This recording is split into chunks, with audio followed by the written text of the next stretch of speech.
So for the past week, I have been working on making new handles for a 100-year-old hand plow. Now this customer wants the middle portions of the plow to still look authentic. He likes that rusty outdoor look because that's where he's going to put it in his backyard. The problem comes in when we're storing stuff, the hardware for this, i.e. the bolts, screws, and whatnot, they never last. So this means the majority of the time we are left with getting new hardware to put together a 100-year-old plow. But let's be real, shiny silver does not look good on a plow of this age. There is, however, an easy and cheap solution to this. Today we are going to cold blue this hardware to give this plow a more authentic look with its hardware. Gun bluing liquid or cold bluing liquid, however you want to say it, is an easy, cheap chemical solution to basically take the surface and give it that nice antique look we like. And the whole process takes about a minute. Step one, safety first. Get yourself some nitrile gloves.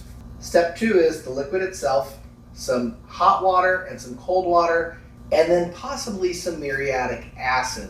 Here's the deal. If your hardware is zinc coated, this bluing liquid is not going to work to give you the finish that you want. So we're going to use the muriatic acid to take off this zinc coating. A couple things to note about muriatic acid. You can pretty much find it at a Walmart, big box store, or even a pool store if you don't have access to those things. This is an acid, so you do need to handle this with care. Make sure you are also doing this in a well-ventilated area because muriatic acid fumes, they're no bueno. You're going to want to leave your hardware in the muriatic acid until the bubbling has stopped. Once the bubbling has stopped, that zinc coating is no longer there. You can take it out. Hey, Steve from the future here. I was editing this and I feel like I skimmed over the muriatic acid part a little quickly. So I did want to, again, remind you that this is an acid and it's pretty potent stuff. So make sure when you are using this, you are using it in a well-ventilated area and you're using the proper respirators and things to protect your lungs because this will mess you up. Secondly, as a reminder, you don't actually want to put your hardware in the muriatic acid for too long because while you're removing the coating of zinc, too long actually hinders and can reverse the bluing process. Like if you wanted to, if it was too dark, you could put your hardware back in the muriatic acid and it would take away from that bluing and lighten the hardware back up. So it's just something to keep in mind. This is just one of those things that you're going to use sparingly and pretty quickly because it's not an essential part of the bluing process. It's just something to keep in mind.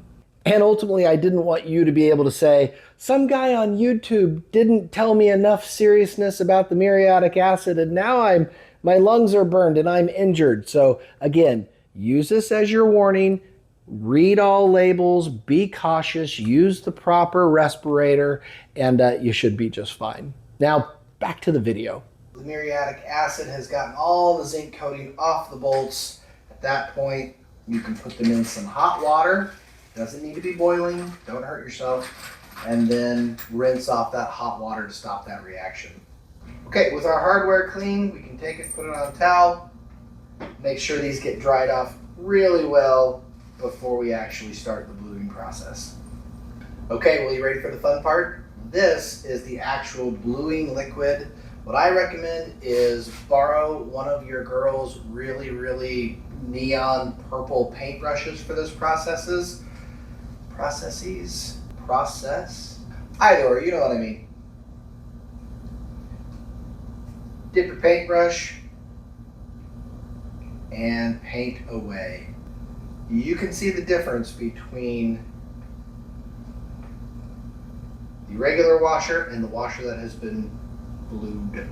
So once you have your desired color and you have rinsed it off in the cold water to stop the chemical reaction, I highly recommend putting a coat of oil on all of the hardware that you have actually done the bluing process to. I would recommend a machine oil or definitely a gun stock oil would work the best. But if you have nothing else on hand, if you have even just boiled linseed oil, that would also do. So once you have oiled your part, let it sit in the oil for a little bit, give it a rinse off of the excess oil, and you're done, friend. Hey, and one other additional safety reminder. Oils, as they dry on your rags, actually generate heat. It creates an exothermic reaction. So if you are going to have a pile of rags covered in oil or paper towels, you need to dispose of them properly. Do not put them in a big clumpled up mess because it does have the potential to catch fire.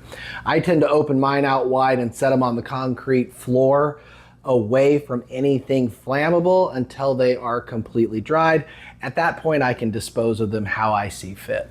Sometimes the thought of doing these kind of projects tends to be scarier than the actual process, but don't let this intimidate you. This is one of the easiest things you can do, and one of the easiest ways that you can take an old restored project and make it look more authentic. It's those little details that make the customer happy.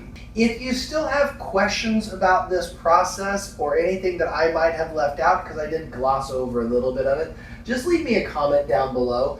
I will get back to you. I tend to get back to all comments within the first 24 hours.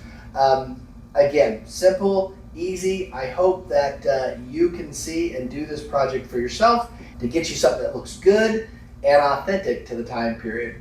Anyway, till the next one, I'll just talk to you later. Bye-bye.